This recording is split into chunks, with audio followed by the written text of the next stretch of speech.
계속해서 사건 사고 소식 짚어보도록 하겠습니다. 권상희 시사평론가 모셨습니다. 안녕하십니까? 안녕하세요. 순천 도심 길거리에서 여학생을 흉기로 찌른 30대 남성이 오늘 구속됐습니다. 먼저 피의자 신문 출석 모습부터 보고 오시죠. 왜 그러셨어요? 한 말씀만 해주세요. 죄송합니다. 뭐라고요? 죄송합니다. 피해자하고 아는 사이신가요? 아니요. 왜 그러셨어요?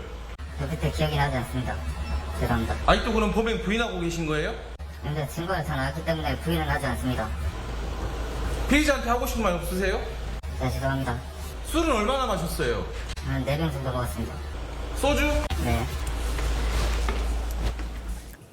자, 지금 보신 것처럼 연신 죄송하다고는 말을 하고 있지만 진실성이 느껴지진 않는데 이 30대 남성이 법원에 들어가기 전에 소주 4병 정도 마셨다. 그리고 당시 기억이 나지 않는다. 이렇게 말을 했는데 어떻게 보면 이거 너무 뻔뻔한 것 같은데 이게 혹시 심신미약을 노리고 이렇게 얘기하는 거 아닙니까? 보통의 경우 이제 재판에 들어섰을 때 심신미약을 주장하면 감형이 되는 과거의 사례들이 있지 않았습니까? 예. 그럴 가능성 현재로서 배제할 수 없어 보이는데요. 그런데 중요한 건 애초에 지금 이 피의자가 술 4병을 마신 게 맞는 건지 가게를 운영하고 있고 가게에서 나오자마자 지금 피해 여성을 따라가서 이 사건을 벌인 거 아닙니까? 그렇기 때문에 가게 CCTV 역시 한번 들여다볼 필요가 있다라는 생각이 드는데요. 지금 여러 이 방송들을 통해서 보도된 CCTV 영상을 보면 이 여성을 쫓아갔을 때 술 4병을 마시고 만취했다라고 한다면 비틀거리던지 이런 모습이 포착돼야 되거든요. 예. 그런데 CCTV 영상을 보면 비틀거리는 모습 감지하기가 어려워 보입니다. 그리고 나중에 목격자가 나타났을 때 주차장 쪽으로 뛰어가는데 뛰어가는 모습 역시 만취한 사람이 뛰어갔다고 보기가 상당히 어려워 보인다라는 생각이 들거든요. 그렇기 때문에 그리고 중요한 건 지금 경찰에 체포된 시점입니다. 저 사건이 발생하고 직후에 바로 체포가 된 게 아니에요. 사건 발생 이후에 2시간여 만에 체포가 됐는데 이 체포된 상황을 보면 새벽 3시쯤에 만취 상태로 또 다른 행인과 실랑이를 벌이다가 신고를 받은 경찰에 의해서 출동을 했고 이제 체포가 된 것이거든요. 그렇기 때문에 술 4병을 사건 발생 이후에 마신 건지 이전에 마신 건지에 대한 조사 따로 필요하다라는 생각이 듭니다. 네. 그렇다면 궁금한 게 바로 범행 동기입니다. 왜 그랬을까라는 건데 목격자 증언에 따르면 이 가해 남성과 피해 여학생 일면식도 없는 사이라고요? 네, 그렇습니다. 일단은 지금 피해자도 모르는 사이다 이렇게 이야기를 하지 않았습니까? 목격자 증언이 지금으로서는 중요하다라고 볼 수밖에 없는데 당시에 이 피해 여성 이 비명 소리를 듣고 쫓아가 봤다고 해요. 그런데 이 지금 목격자가 나타나면서 피해자가 도망을 친 거죠. 그리고 아가씨 저 남자 알아요? 이렇게 물어봤다고 하는데 지금 피해 여성이 저 좀 살려주세요. 모르는 사이라고 대답을 했다고 합니다. 식당에서 나오자마자 피해자를 한 800m가량 쫓아간 걸로 지금 알려지고 있는데 이런 상황이 발생한 것 자체가 어떤 목적 없이 무차별적인 살인을 벌이기 위해서 그러니까 이상동기 범죄에 해당된다. 이렇게 지금 경찰은 의심하고 있는 상황이고요. 경찰이 현재까지 파악한 내용을 보면 두 사람 모르는 사이고 원한 관계 등은 아직 파악되지 않았다라는 경찰의 입장이 전해지고 있습니다. 일단 피해자의 휴대폰 지금 포렌식도 진행 중인 것으로 알려져 있는데 휴대폰 포렌식이 다 진행이 되면 정말 두 사람이 일면식도 없는 모르는 사이인 건지 어떤 관계가 있었는지 보다 더 명확해지지 않을까 싶습니다. 10대 여고생이 끝내 사망한 정말 안타까운 사건이라고 볼 수 있겠는데 피해 여학생은 얼마 전에 검정고시도 합격하고 또 이제 대학 입학을 준비 중에 있었다고요? 네, 그렇기 때문에 이 죄 없는 피해 여학생에 대한 이 희생에 대해서 시민들 상당히 분노가 큰 상황인데요. 이 당시에도 친구를 바래다주고 귀가하던 길에 이런 참변을 겪은 겁니다. 지금 A양이 숨진 곳엔 꽃다발과 과자가 놓이기도 했고요. 추모객들의 발길이 계속해서 이어지고 있는 것으로 전해지고 있습니다. 죄 없는 소녀의 죽음에 시민들의 추모 물결이 이어지고 있습니다. 함께 보겠습니다. 일단 저도 충격적으로 너무 놀래가지고 마음이 좀 안타깝고 이런 대로변에서 일어난 게 굉장히 안 믿기고요. 피해자가 겪은 거의 반 정도만이라도 고통을 느끼다가 봤습니다. 네, 참 많은 분들이 마음이 아플 것 같습니다. 온라인에 지금 가해자 신상이 퍼지면서요. 일부 시민들이 가해자가 운영했던 가게에 찾아가서 뭐 계란도 던지고 그런다면서요. 네, 그렇습니다. 지금 피의자의 SNS 그리고 피의자가 운영한 것으로 알려지고 있는 식당 리뷰창에 문매가 쏟아지고 있는 상황인데요. 시민들의 분노 정말 이 댓글로 그대로 나타나고 있습니다. 살인마, 가게 접고 죽음으로 사죄해라. 남은 생 역시 고통스럽게 살아야 되지 않겠느냐. 이런 내용들이 올라오고 있는 것으로 전해지고 있는데요. 실제로 해당 식당에 폴리스 라인이 쳐져 있고요. 가게 외부에 시민들, 분노한 시민들이 이 계란을 던진 흔적도 있는 것으로 전해지고 있습니다. 사건이 알려진 직후에 많은 사람들 지금 경찰에게 이 신상 공개해야 되지 않겠느냐 이렇게 촉구하고 있는 것으로 전해집니다. 알겠습니다. 자, 계속해서 다음 소식도 살펴보도록 하겠습니다.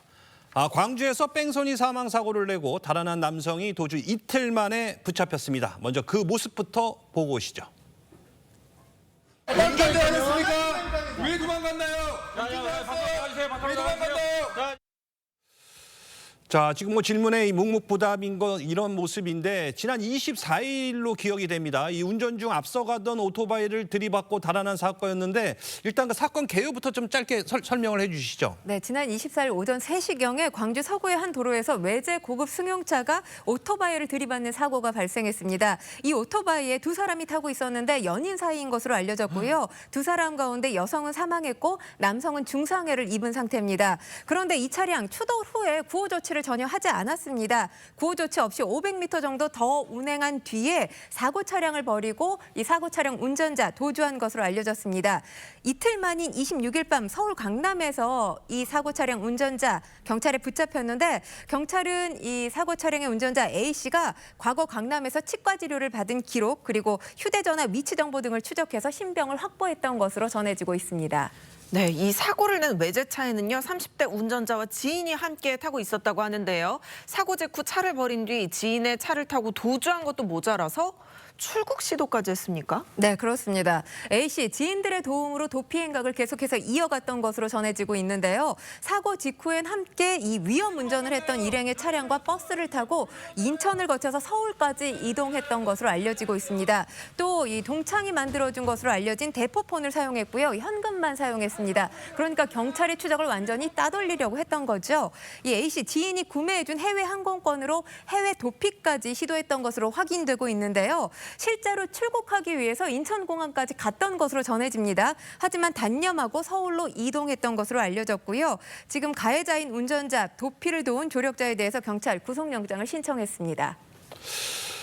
경찰은 운전자 김 씨에 대해 구속영장을 신청할 계획인데 김 씨 말고 이 도피를 도운 이 조력자 이런 사람들도 같이 조사를 받아야겠죠? 일단 뭐 함께 타고 있었던 동승자가 있었던 걸로 알려졌잖아요. 방조 혐의로 조사 중인 것으로 전해지고 있고요. 그리고 오늘 이 가해 운전자 A씨 그리고 아까 대포폰을 제공한 것으로 알려진 조력자 B씨에 대해서 법원에서 영장실질심사가 예정돼 있는데 구속 가능성이 농후하다라는 게 법조계의 시각입니다. 네. 알겠습니다. 자, 계속해서 다음 소식도 살펴보도록 하겠습니다. 음식점에서 밥을 먹고 배탈이 났다고 속여 이 자영업자 수백 명에게 합의금을 뜯어낸 일명 이 장현맨 아마 다들 기억하실 겁니다. 혹시 기억 안 나시는 분들을 위해서 이 장현맨 어떤 사람입니까? 지난해 6월부터 올 4월까지 그러니까 약 10개월여 동안이죠. 음식점 업주 무려 456명을 속여서 합의금 1억 원을 챙긴 사람이 바로 이 장현맨입니다. 불특정 다수의 음식점에 전화를 걸어서 어떻게 얘기했냐면 일한과 식사를 했는데 배탈 났다, 장염에 걸렸다 이렇게 이야기하면서 합의금을 요구하는 수법으로 범행을 저지른 것으로 조사가 됐습니다. 이 지금 장현맨 A씨 업주가 합의금을 거부하는 경우도 있었는데 그럴 때는 배상하지 않으면 관청에 알려서 영업정지 시켜버리겠다 이렇게 협박까지 했다고 합니다. A씨는 그러나 이들 음식점에 방문했던 적도 없고요. 당연히 방문하지 않았으니까 배탈이 날 리도 없었겠죠. 이 행정처분을 우려한 업주들 A씨의 거짓말에 속은 거죠. 이 A씨의 거짓말을 믿고 적게는 수십만 원에서 많게는 수백만 원 합의금 명목으로 이체한 것으로 전해지고 있습니다. 그렇군요. 더 구체적인 범행 수법에 보면은 장염에 걸렸으니까 합의금을 달라 이렇게 협박을 해놓고 해놓고 일부 업주들이 그럼 영수증, 진단서 보여달라 이러니까 또 범행을 중단하기도 했다고요. 왜냐하면 식당에 가지 않았으니 그 식당에 영수증이 있을 리가 없겠죠. 예. 그리고 그 식당에서 밥을 먹지 않았으니 배탈이 날 리도 없고 배탈이 날 리도 없었으니 당연히 병원에 가서 뭐 뗄 수 있는 진단서 있을 리 만무하죠. 이 A씨 숙박업소를 옮겨 다니면서 인터넷 검색을 통해서 알게 된 음식점에 매일 10차례에서 20차례씩 이런 협박 전화를 걸었던 것으로 전해지고 있습니다. 범행 기간 들어서 전국 음식점 전화한 곳만 무려 3천여 곳인 것으로 전해지고 있는데요. 이 합의금을 요구해서 그러니까 피해 업주들이죠. 전화를 받은 피해 업주들 온라인상에서 보통 이제 같은 사례들을 지금 겪은 거 아니겠습니까?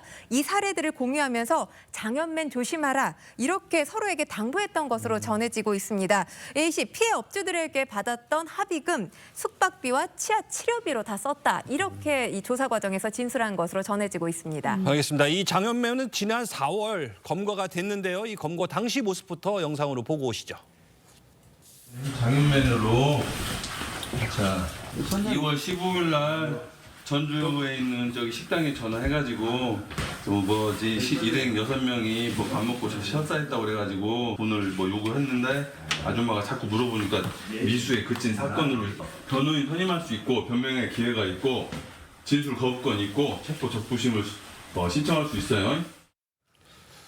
자, 그런데 이 장현맨이요. 1심에서 실형 선고를 받았다고 하는데 그 이유가 뭔가요? 네, 무려 징역 3년 6개월이 선고됐습니다. 그런데 중요한 게 이게 지금 초범이 아니에요. 지난 2022년에도 같은 수법으로 자영업자 13명으로부터 450만 원을 뜯어내서 이 당시 징역 1년이 선고받았습니다. 그리고 지금 실형을 선고받고 출소한 지 2개월 만에 같은 유형의 범죄를 또 저지른 겁니다. 네. 이 재판부에 따르면 피고인 동정범죄로 처벌받고 누범 기간 중에 불특정 다수의 피해자를 대상으로 범행에서 비난 가능성이 크다 이렇게 봤고요.